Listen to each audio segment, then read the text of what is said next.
Hey, welcome to Southside Online and a very special Happy Father's Day to all you guys out there who call yourselves dads, just like us. Yeah, Happy Father's Day, guys. It's good to be a dad. You love Father's Day, right, Gabe? I do, almost as much as I love Christmas. Father's Day, I love the ties, the socks. Tube socks. Tube socks, chocolate-covered bacon. The monogram fanny pack that I got last year, which was a dream. It's actually in style now, so it's not even a dad item anymore. It's not. It's a part of the fashion. But, you know, regardless of what anyone loves about Father's Day, we want to say thank you so much for checking us out online today. If you're a dad, Happy Father's Day. And if you have a dad in your life that you haven't said Happy Father's Day to, make sure you go ahead and do that right now. And guys, you know what I love most about like right now is the community, us hanging out in these Adirondack chairs, hearing the birds chirp, feeling that breeze. I feel like we should do this more often, like as an event. What if we just got a bunch of guys together to just hang out at night, have some food, maybe play some games?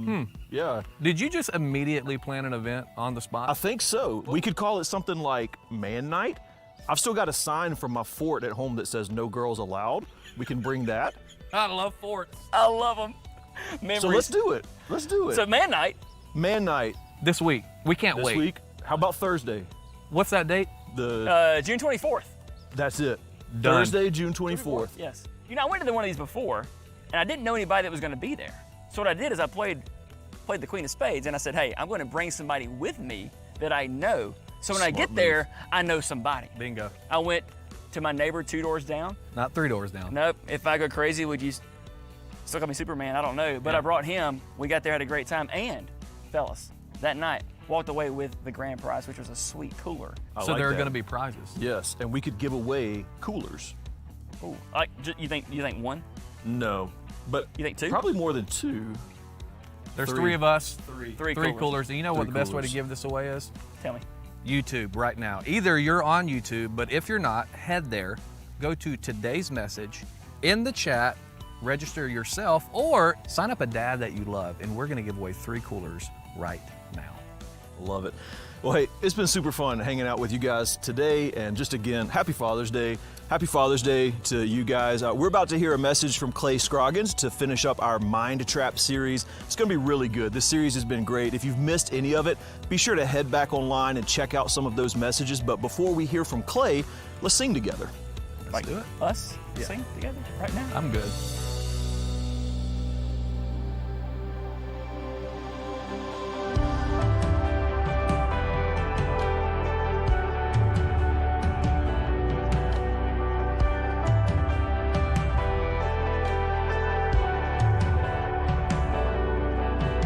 Take the lead of every step I make,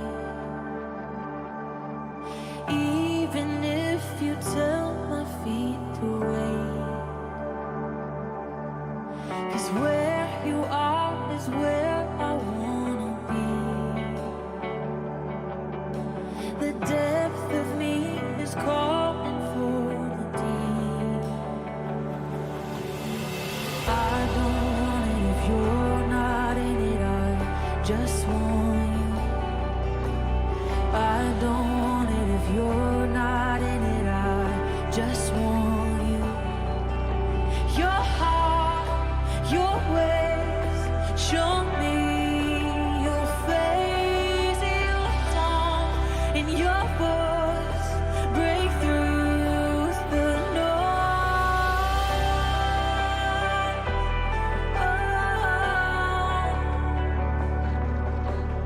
Whisper to me secrets of your heart,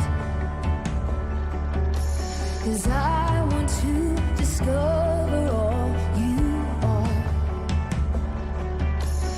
Leaning into heaven for a glimpse, yes.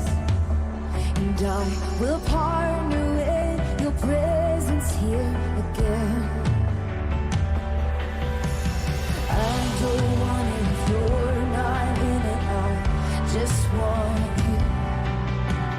I don't want it if you're not in it. I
Hey, Southside, back for part 3 with Clay. Thanks so much for being with us. It's been phenomenal, the first 2 parts. And if you missed those, you can go to our YouTube channel, hit the subscribe button, and you can watch that content. It's been great. But we're going to let the cat out of the bag on this. That Clay actually did this series before this pandemic hit. So a lot of water under the bridge. You and I have received phone calls, text messages, emails as pastors. Sometimes, we can be an easy target as to how we've been thinking about going back to church, not all that. But how does this whole idea of mind traps, how does it relate to what we're in right now? Yeah. Well, yeah, I had numerous moments throughout, March, April, May of 2020 where I looked back and thought, man, I wish we could contextualize those now, because I think everyone found themselves in a position where they were caught up in their own thoughts. For one, we just were kind of stuck at home in a lot of ways.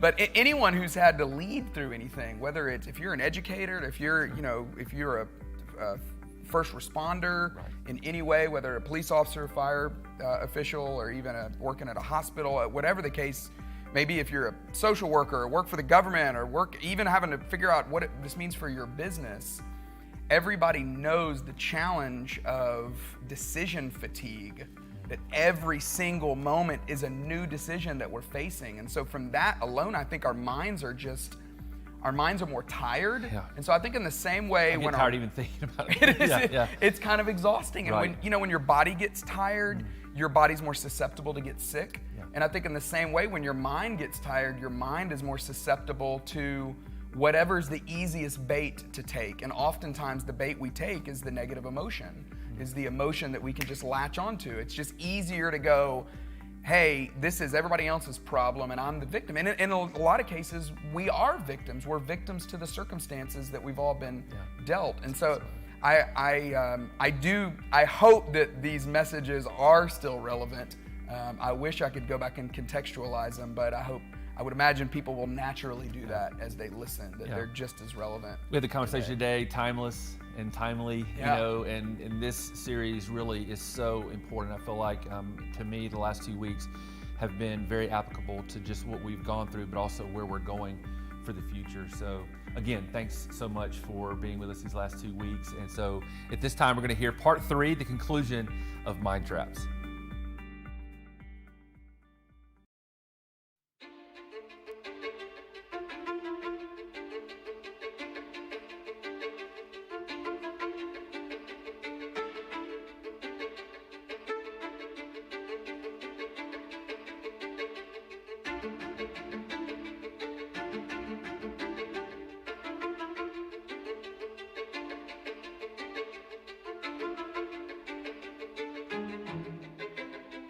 The brain is a remarkably powerful place, the central organ of the human nervous system. It's made up of 100,000 miles of blood vessels. That's almost 4 times larger than the distance around the equator. Neurons transmit and receive information that tells us when to breathe, when something is painful, warns us when there is danger, and tells us when to cheer for the touchdown. Within the brain, there are 100 billion neurons who pass information as fast as 250 miles per hour. That could outpace a Formula One race car. The power of the brain is remarkable. But what if our brains have adopted a mindset that needs an upgrade? Are we in danger of being trapped in our mindsets? How do we stop these mindsets from becoming mind traps? Our thoughts are so powerful and our thoughts are so important. That's what the series is about. The way life works, I'm sure you've realized this, but there are circumstances that happen. There's events that happen.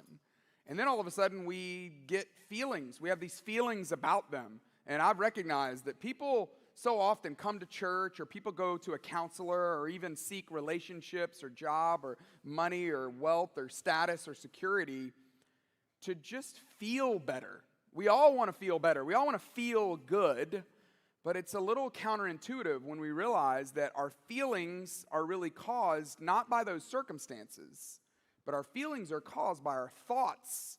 Because in the gap between what happens and the way we feel, our mind tells us a story. Our mind tells us what to think. And what is too often true is that some of those thoughts are traps.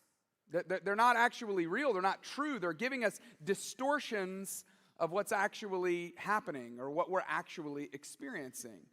So this series is called Mind Traps. We're talking about not just what to think, but we're really talking about how to think, or maybe even more importantly, how not to think, how to avoid some of those mindsets that have become mind traps. Because when our mindsets have become a mind trap, it's time for a mind change.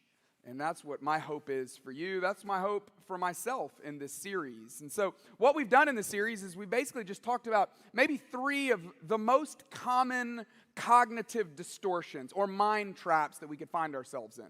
We've got the victim's trap that we talked about week 1, where we talked about Joseph, this Old Testament character who could have been a victim, could have felt like a victim, but decided to rise above it and experience freedom through victory and not through being a victim. Last week we talked about the negativity trap.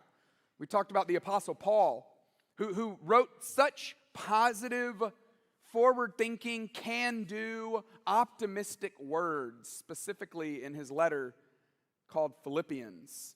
But he doesn't say just be more positive to avoid negativity. No, he says, hey, rejoice, find joy, choose joy in your circumstances, and that's the key to breaking the negativity trap. But today, we're going to talk about the all or nothing trap. The all or nothing trap. What does it look like for us to see life as pass, fail, or black, white, in this dichotomous way, that there's got to be either one of 2 things, and if it's not this, then it must be this. I'm going to give you a couple of examples from my own life, and then we'll do some examples that I think everyone on different levels can relate to. Maybe you can relate to these from my own life as well. I'm standing up here, obviously, right now with a microphone, but this is only part of my job. This is not my whole job. This is just a percentage of my job. But how I do in this part of my job makes a pretty significant difference. It's the thing that I do that if I don't get it right, if it goes wrong, it's real easy for me to get caught up in all or nothing thinking. You've got that too in your job. Maybe it's the contracts that you read, or maybe you've got to give a presentation, or maybe it's your ability to sell work. Whatever that thing is, you know the feeling when someone gives you feedback on it and they tell you, hey, this is what we experienced. Then it's real easy to discount yourself. It's real easy to go, oh, since that didn't go well, I must be a failure, or something's wrong with me, or I'm a sham, or I'm broken, I'm flawed, I can't do this.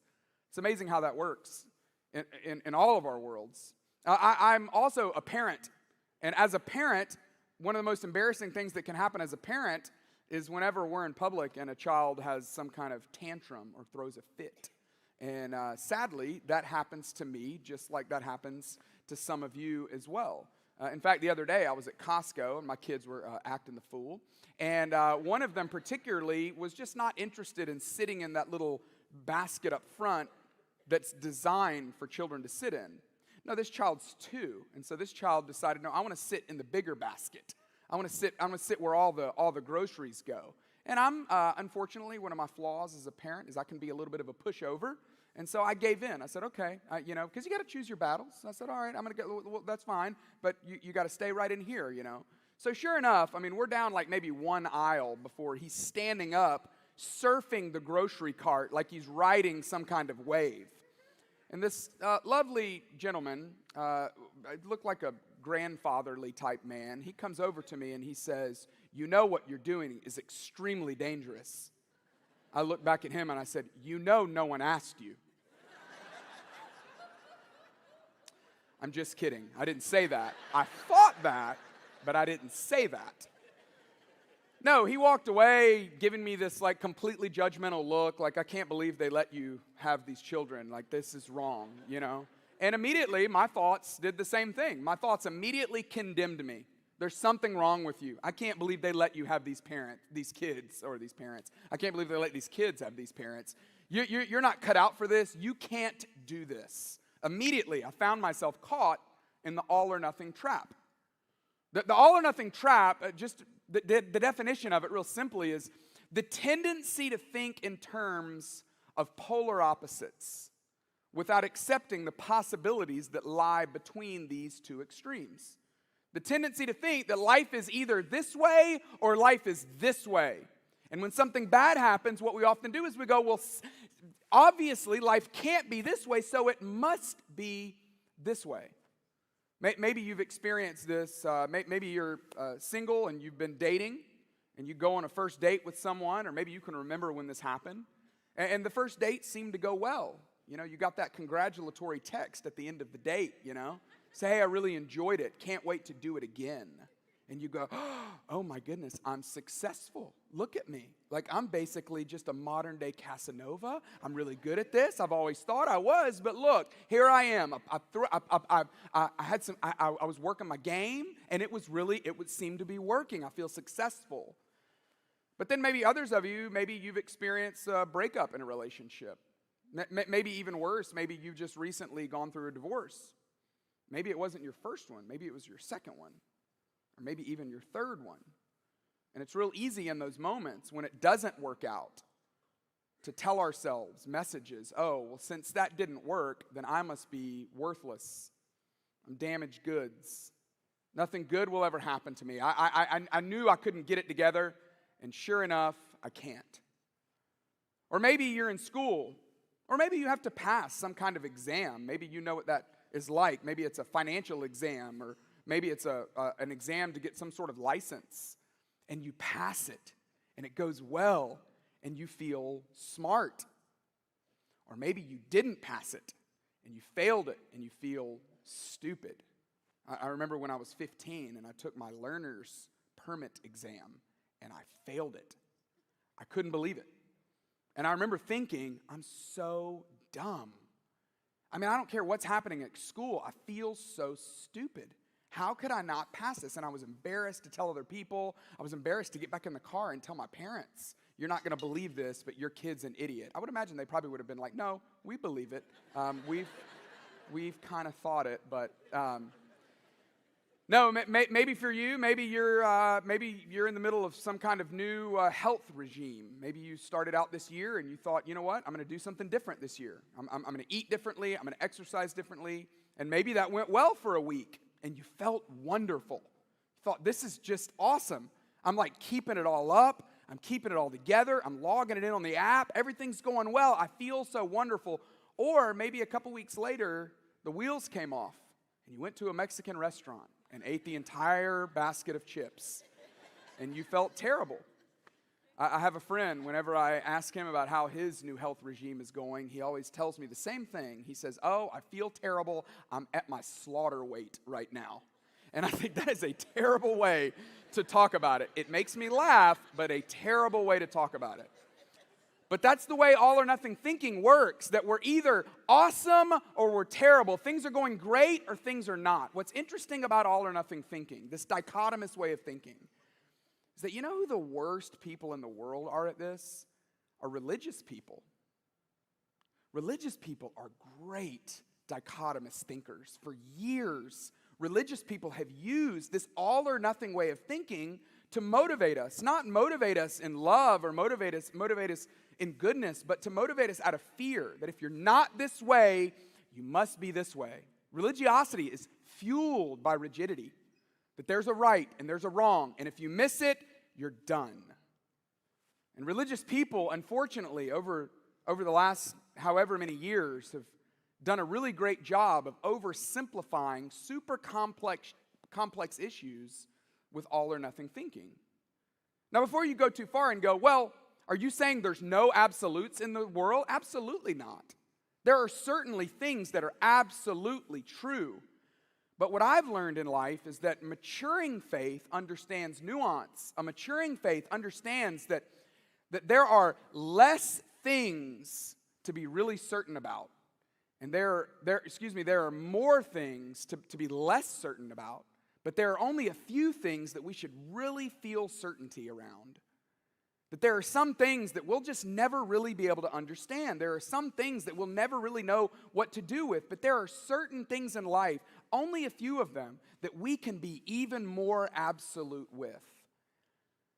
Meanwhile, all or nothing thinking just keeps us from becoming who we really want to be. I'm telling you, this way of thinking is so damaging. It's damaging to ourselves, but it can be damaging to other people as well. It can create in us this desire for perfection, This is what all or nothing thinking does, is it moves us toward everything's got to be perfect. And any little thing that's wrong, we count ourselves out. We deem ourselves worthless. And then unfortunately, it pushes us into paralysis, where it makes us feel like, well, I can never really try. I can never really give my all, because what if I don't make it? Today I want to give us another way. Today I want us to look at the writings of a particular character in the life of Jesus who, he clearly was an all or nothing thinker. I mean, his natural way was either all in or completely out. It was never one way or the other. He wasn't lukewarm. He was either totally hot or totally cold. But we're going to read something that he actually wrote toward the end that's going to give us a little picture into his mind. This character I want to talk about today is Simon Peter. Simon Peter was a man of extremes. Simon Peter was one of the most interesting characters that ever followed Jesus, because he had such courage. He was an audacious person. And when he messed up big time. But when he went in with so much passion. You know, Peter wasn't necessarily a likely apostle. I would say Peter would be put in the category, like most followers of Jesus, as an unlikely apostle. We see Peter's following Jesus right at the beginning in Matthew chapter 4, where Jesus calls Peter. He invites him, hey, would you be interested in following me? The apostle Matthew actually writes it this way. He says in Matthew 4, verse 18, that as Jesus was walking beside the Sea of Galilee, he saw these two brothers, Simon, who would later on be known as Peter, and his brother Andrew. And they were casting a net into the lake. And I love this little piece of detail, because they were fishermen. That's what fishermen do. This was their profession. I would imagine if we were to speak to Peter in that stage of his life, Peter would say, yeah. I wasn't someone who you would have thought would have followed a rabbi. I didn't win the superlative in high school, most likely to become a pastor. That was not me. No, I was just fishing when Jesus said, come, follow me, and I will send you out to fish for people. And at once, they left their nets and they followed him. At once, they left what they were doing. They were so inspired by it, and Peter went all in. He started out as an unlikely apostle, but eventually Peter became one of the most profound characters in all of the events that surrounded Jesus because of some of the things he said. In fact, he said a statement that is one of the most pivotal foundational statements. Jesus said, I'm going to build everything on this statement. In Matthew chapter 16, Jesus asks his followers a question. He says, hey, just curious, what's the crowd saying about me? What are people saying about me out there? And a couple of people said, oh, well, they're saying you're just another John the Baptist, or they're saying you're a prophet, that you're someone like Elijah. Then he looks at them in this very meaningful way and says, well, what about you? Who do you say that I am? And we can't read the emotion into what Peter said, but you just got to imagine. It was like Peter pushed everyone else out of the way and goes, oh, I know who you are. You are the Messiah, the Son of the living God. Jesus says, Peter, on that statement, I'm going to build everything that I'm going to build after this. In fact, on that statement, I'm going to build my church. And Peter is known as the first pope or the first pastor, the first leader of the church. And it's interesting that Peter not only said profound things, but he did bold things. One of my favorite stories when I was a kid is what Peter did to the soldier. You remember this, at the very end of Jesus' life, he's in the Garden of Gethsemane, where he's praying with his closest followers. And these soldiers come to arrest him. And Peter gets out his sword. You remember what he does? He cuts the guy's ear off. He's like, not today, man. We're not having any of that. Peter was bold and audacious, confident, courageous. And just a few hours later, just a number of verses later, in fact, that account that Matthew wrote of Peter cutting off the soldier's ear, just after that, Peter standing outside of Jesus' trial, Jesus was in fact arrested and he was put on trial. When someone came up to Peter in the courtyard of the trial and said, you're one of his followers, aren't you? And the tide had turned at that point. Things didn't look good for Jesus. It wasn't as attractive to follow him in that moment. And so Peter did the unthinkable. He went from cutting someone's ear off to just moments later denying that he even knew Jesus. And then someone else came up. Another servant came up to Peter and said, no, I could have sworn I've seen you with him. Were you not with him? And Peter gets even more passionate. He says, absolutely not. I was not with him. I do not know him. And a third person comes up to Peter a few minutes later and says, no. I recognize your accent.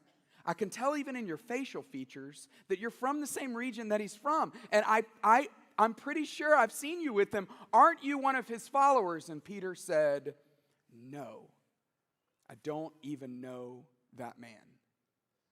And then it was as if the shame, the guilt, the condemnation of his own thoughts rushed in. And he runs away brokenhearted, beating himself up. How could you? How could you? But that wasn't the end of his story. No, Jesus actually reinstates Peter in this really beautiful way. After Jesus was resurrected, he's on a beach near a body of water having breakfast with his closest followers. And he has this poignant, this very personal moment with Peter that John chronicles for us. He tells us about it. He says that Jesus actually looked at Peter and asked him 3 times this question, do you love me? And we don't know if Jesus actually meant to do what it seemed like he did, but how many times did Peter deny Jesus? He denied him 3 times. How many times did Jesus ask him, do you love me? And he asked him 3 times, and surely there was a reason. Surely there was meaning behind the number of questions. But the 3rd time Jesus asked him this, something different happened in Peter. How do we know that? Well, he gives a different answer, a slightly different answer that I want to show you. In John chapter 21, verse 17 says that Peter was hurt because Jesus asked him the 3rd time, do you love me? And he said, Lord, you know all things. You know that I love you. This was not something that he had said the first 2 times. The first 2 times, Jesus just said, Peter, do you love me? And Peter said, yes, Lord, I love you. And he said, well, go feed my sheep. Peter, do you love me? Yes, Lord, I love you. Well, go take care of my flock. Peter, do you love me? Lord, you know all things. Well, what is Peter referring to here? We don't exactly know, but you would have to guess that he's saying, you know all things. You know that I wasn't supposed to be one of the people that were following you. But then I went all in. And you know that I made some serious statements that are meaningful and profound, that matter. And you know that I was all behind you. You know that in that moment I cut that soldier's ear off. You know I was with you when you calmed the storm. You know I was with you when you called me out on the water and I walked on the water to you. And then I had that moment where I doubted and I looked down and I started to sink. You know all those moments. And you know that in the moment when they asked me if I was with you, I said no. You know that moment too. You know all my good. You know all my bad. And you know that in all of that, I love you. I'm trying. I want so badly to show you. I just wonder if at some level Peter had to get free from this feeling that when I do the right thing, I'm all in. And when I don't, I'm out. See, that's not really what Peter teaches us in his letters, 1 Peter and 2 Peter. No, he teaches us a concept that's really, it's more like the hobby of rock climbing. I don't know if any of you are rock climbers. You look like people that could. You just look very athletic and put together. And I've never understood rock climbing. I mean, what's the point? You know? Are you ever going to be in a situation where you're like, it's finally coming in handy? All those hours in the gym, and now I'm going to be able to make it to the top. And see, that's what's interesting, is if you talk to people that rock climb, they would tell you, yeah, it's not even really about making it to the top. I mean, it's not even really about the goal. Or now we have those gyms, that have the big walls with the bell at the top, It's not really about ringing the bell, which I'm like, well, it can't be, because there's a lift right behind the wall, and we could just pull that out here, and we could all go up to the bell. And I've rung many bells. It's not that fascinating to ring a bell, It can't be about that. No, see, I mean, even marathons. I don't really understand marathons. I'm like, for what reason? What's the goal? What's the point? But at least there's a finish line, right? At least you get a sticker you can put on your car, which seems like the whole reason why people do it.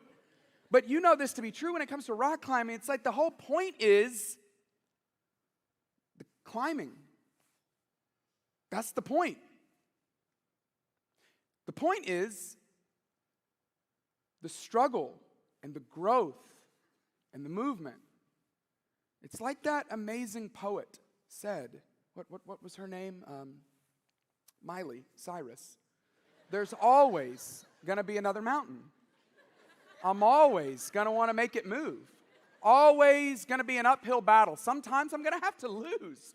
But it ain't about how fast I get there. It ain't about what's waiting on the other side. No, it's the climb. That's what it's about. And I know she performed that song as Hannah Montana, but I think there's a lot of application for us as adults. That maybe she's right. Maybe it is about the climb. Maybe it's about moving past where you are now and making it a little further. And do you ever get knocked down? Yeah, sure. But it's about getting back up and trying it again.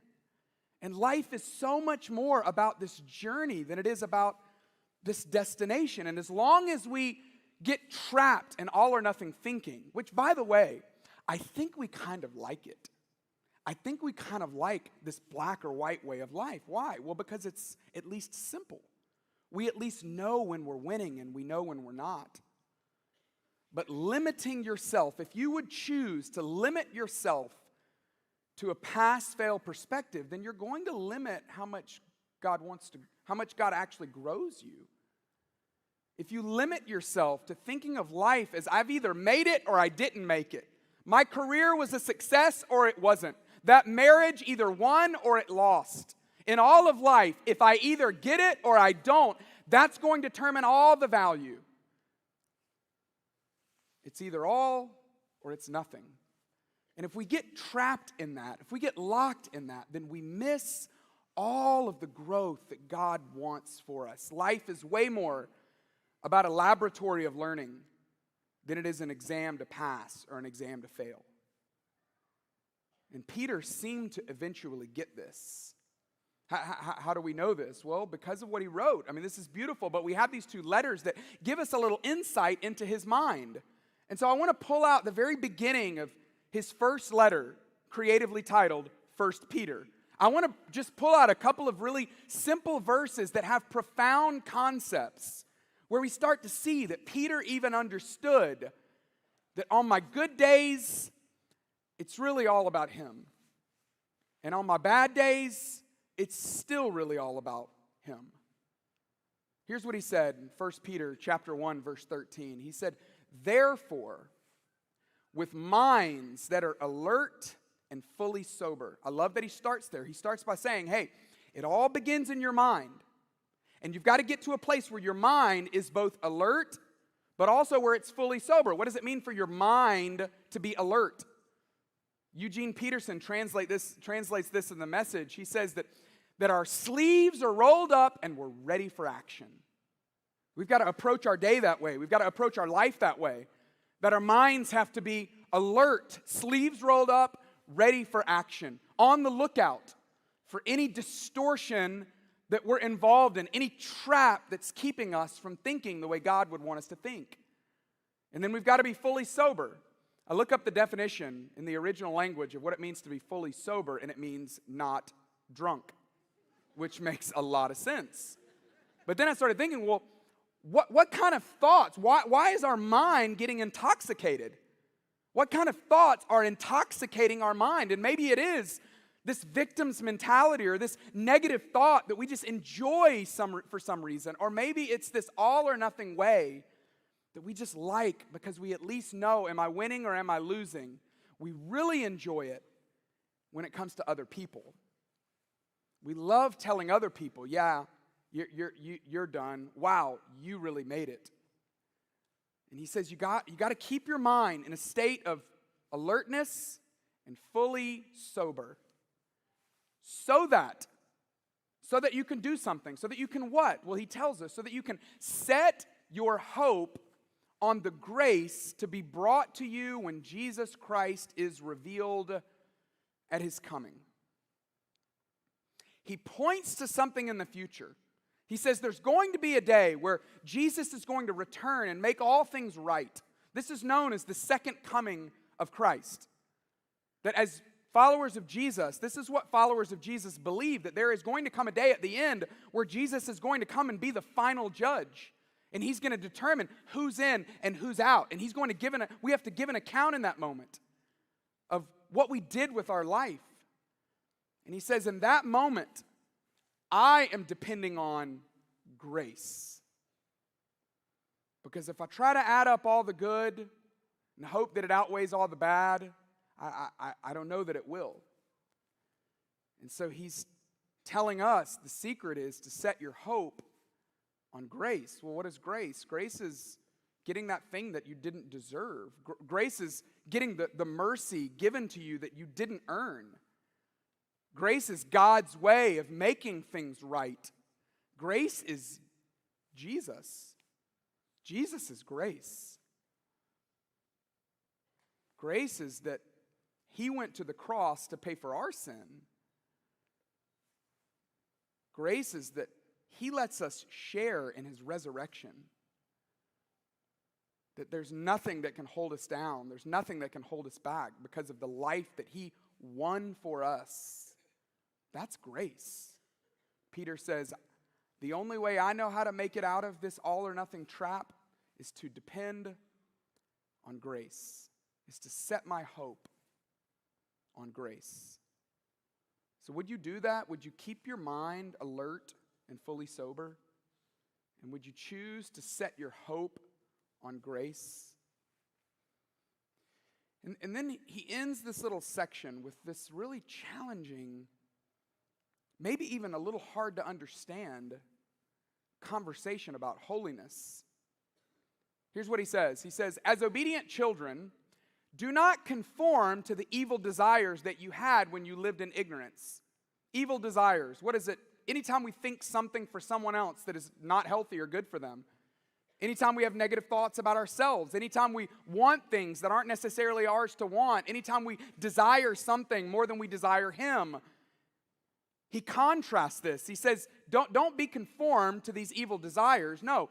Instead, but, in contrast, but just as he who called you is holy, so be holy in all you do. I've always thought of holiness as perfection, completely right, all good, amazing, without any imperfection. He says, for it is written, be holy because I'm holy. Remember when God said this, Peter's saying? God himself said it. Be holy because I'm holy. To which I would go, I can't. I mean, I want to, but I can't. And I would guess Peter would go, me neither. Yeah, I can't either. I tried. Man, I tried. I was cutting people's ear off. I was trying so hard. But I couldn't. So then what do we do with this? What do we do with this command? Hey, go be holy. I think we see it as our mountain to climb. I think we take it on with joy and go, this isn't to determine whether we're in or whether we're out. This is because holiness is just God's way. And God's way is the best way. So don't make holiness the goal, make it the guardrails. Don't make holiness the destination. No, make it the journey. Set your eyes, set your heart, set your hope on grace. And let holiness propel you along the way. This way, not this way. This way, not this way. Focus on growth. Focus on, God, I want you to make me a better person tomorrow than I am today. Not so that you'll love me more. Not so that I could get counted in. No, because it's just your way. Your way is just better. You've already called me a son. You've already called me a daughter. So would you let me just keep moving on the road of holiness? Let it be the guardrails, not the goal. I'm telling you, I think the way we break out of this all or nothing thinking is to keep our minds alert and sober. Is to set our hope, set our heart on grace, and to focus on growth. Let holiness lead us to grow. My hope for all of us in this series is that God would use this to change our minds. All of us, if we were to take up a bunch of prayer requests, say, what are you praying for? What are you praying for? It would probably be about circumstances in our life. I wish this would change. I wish this would be different. I wish this would be better. I wish this person would be worse. Unfortunately, some people have prayer requests like that. But I wonder if through all this, God would let us go, God, my prayer is that you would let our mind change. Give us different thoughts. Give us your thoughts. Paul called it the mind of Christ, that we would put on the mind of Christ every day. Why? Well, because that's the only hope we have for change. Because there isn't any change. In fact, there's no change that holds as much potential for life change as letting God give you a mind change.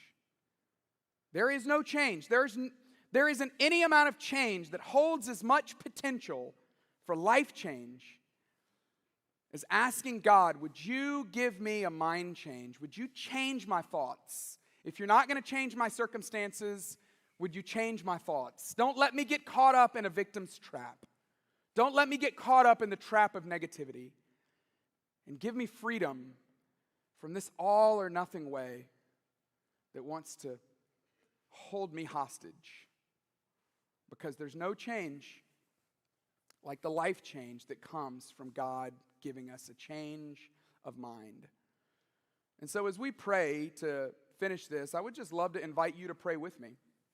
In fact, some of you, maybe you're going through something right now where maybe it would be helpful for you to have someone pray for you specifically and personally.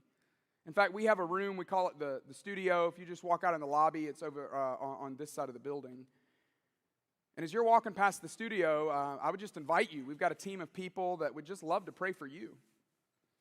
And there might not be anything tragic going on right now. There might be, God forbid. But we would love the privilege of being able to just pray for you. For some of you, you need to get in some new relationships. It's amazing how the people that we surround ourselves with, they either help our minds or they hurt our minds. And if you haven't experienced the power of being in a small group of people with the same goal in mind, maybe today's your day to do that.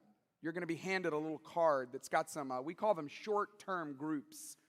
Short-term groups because they might last anywhere from 4 weeks, maybe 6 weeks, in some cases 8 weeks. And we've got trained, amazing mentors and facilitators leading those groups. And we would love to invite you to sign up for one of those. We'll make it as easy as possible for you, but ultimately you've got to decide that this is something I want. So if you would, bow your head, close your eyes. Heavenly Father, we just thank you. Thank you for the story of Joseph. Thank you for giving us so much about his life. Thank you for Paul. God, none of us would even be here in a church if it weren't for Paul. God, thank you for Peter. I know so many people here can probably relate to his boldness, but unfortunately so many of us can relate to what it feels like to make the wrong decision and to feel like we're counted out. And God, I pray that today, that the lead story of the day would be the grace of Jesus. That we would all leave here just a little bit more happy, a little bit more joy-filled, not because our circumstances have changed, but because we're fixed on your grace, because our hope is depending on your grace. We need you. We thank you for Jesus, for his death and for his resurrection. We thank you for the hope that he brings us. And we pray all of this in Jesus' name. Amen.